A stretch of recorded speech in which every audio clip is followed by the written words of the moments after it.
कुछ अपनी ज़बानी पहले कि आपकी आखिरी बात अरशद से कब और कहाँ बात हुई?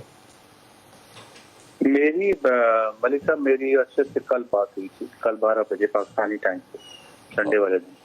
अरशद के मुतल्लिक़ एक सोशल मीडिया के ऊपर पहले तासुर ये था कि यहाँ से वो जान बचा के दुबई गए और दुबई से हमें एटलीस्ट मैं कह लें कि लाइल था, मैं समझता था कि उसके बाद वो यूके चले गए, लंदन चले गए। ये लंदन और कीनिया वाला एपिसोड थोड़ा वजाहत करेंगे, क्या हुआ? नहीं, अरशद यहाँ से दुबई गए और फिर वहाँ से लंदन नहीं गए, क्योंकि उनके पास लंदन का वीज़ा नहीं था।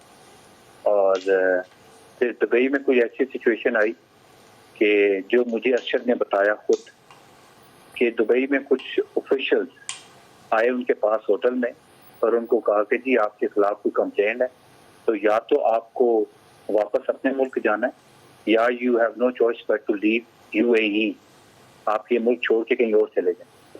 अब एट दैट पॉइंट उस अरशद के पास ऑप्शन क्या थी कि उसके पास वीज़ा कोई नहीं था जहाँ वो जाना चाह रहा था। जब हमने कोशिश की कि ब्रिटिश एम्बेसी से बात करें तो उन्होंने कहा कि आपने होम जुरिस्डिक्शन में अप्लाई करना है, उनको वीज़ा यहाँ से नहीं मिलेगा। अब पाकिस्तानी पासपोर्ट पे कीनिया या श्रीलंका ही जैसे ऐसे मुल्क हैं जहाँ आपको जा सकते हैं और ऑन अराइवल आपको वीज़ा मिल सकता है। इसमें मलिक साहब इम्पोर्टेंट बात ये है कि अगर अरशद शरीफ के पास कोई चॉइस होती बिटवीन केनिया और यूएई, तो Arshad Sharif must have gone for UAE. UK तो क्या मोहरक़ात थे जिसकी वजह से उसको यूएई छोड़ के केनिया जाना पड़ा? लंदन का उनका कोई विजिट नहीं, सही क्योंकि उनके पास वीज़ा नहीं था। लेकिन ये जो दो लोग हैं जिनका नाम सामने आया, एक खुर्रम जिसकी वो गाड़ी में सवार थे, जिसको कहा गया कि वो गाड़ी मिलती जुलती गाड़ी थी, जो गाड़ी चोरी हुई थी उससे रिपोर्ट हुई, और दूसरे वो साहब वकार जिनको उन्होंने कॉल किया खुर्रम ने, ये कौन है? ये अरशद का भाई नहीं है खुर्रम, वो पुलिस भाई रिपोर्ट कर रही है। इनकी आइडेंटिटी क्या है? ये कौन लोग हैं? ये मुझे इनके बारे में नदीम मलिक साहब बिल्कुल नहीं पता। मैं अरशद को पिछले 25 साल से जानता हूँ। मैं उसके बच्चों को, उसकी फैमिली पूरी को, एक्सटेंडेड फैमिली को जानता हूँ। वो मेरी फैमिली को जानता है, मैं उसकी फैमिली को जानता हूँ। ये दोनों बंदों का मेरे ना उसके वो दोस्तों में शामिल है, ना उसके भाई तो है ही नहीं। भाई उसका एक शहीद हो गया था जब उसके वालिद साहब की डेथ हुई, तो मेरे साथ जब आ रहे थे विदाउट सिक्योरिटी उनके जनाजे में शिरकत करने के लिए, तो वो रास्ते में शहीद हो गए थे। मेजर साहब को शहादत पाई थी उन्होंने। लेकिन अगेन मैं खुर्रम और वकार की तरफ आऊँगा। इससे अरशद को किसने इंट्रोड्यूस करवाया? इम्पोर्टेंट क्वेश्चन है। आई हैव नो आइडिया, मुझे इसके बारे में बिल्कुल कोई खबर नहीं है और मैंने I have never heard about that. मैंने इनके बारे में कोई सुना ही नहीं है। और कितना अरसा ये इनके साथ इसका स्टे है अरशद का, इन दोनों लोगों के साथ? मैंने कहा मुझे बिल्कुल नहीं पता।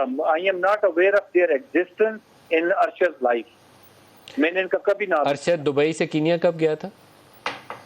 Arshad within 1 month Kenya चला गया था। मतलब he left I think first week of August और within 1 month he was going to Kenya. तो from September onward he was hiding somewhere in Kenya. जी केनिया में थे और वो किसी और मुल्क में गए ही नहीं। तो ये दो लोग बड़े इंपॉर्टेंट हो जाते हैं। मैं बहुत बड़ा कोई एक्सपर्ट आदमी नहीं हूँ, लेकिन मेरे नज़र में ये खुर्रम और वकार की आइडेंटिटी बड़ी इंपॉर्टेंट है। इनका क्या रोल था? ये उस वक्त साथ क्यों थे? गोलियाँ अरशद को क्यों लगी हैं? 9 गोलियाँ गाड़ी पे कहते हैं फायर हुई हैं, दूसरी तरफ कोई ज़ख्मी नहीं है। ये लोग कैसे थे वहाँ तक, नाके तक कैसे आए, किधर लेकर जा रहे थे, कहाँ से आ रहे थे? We need answers to all these questions.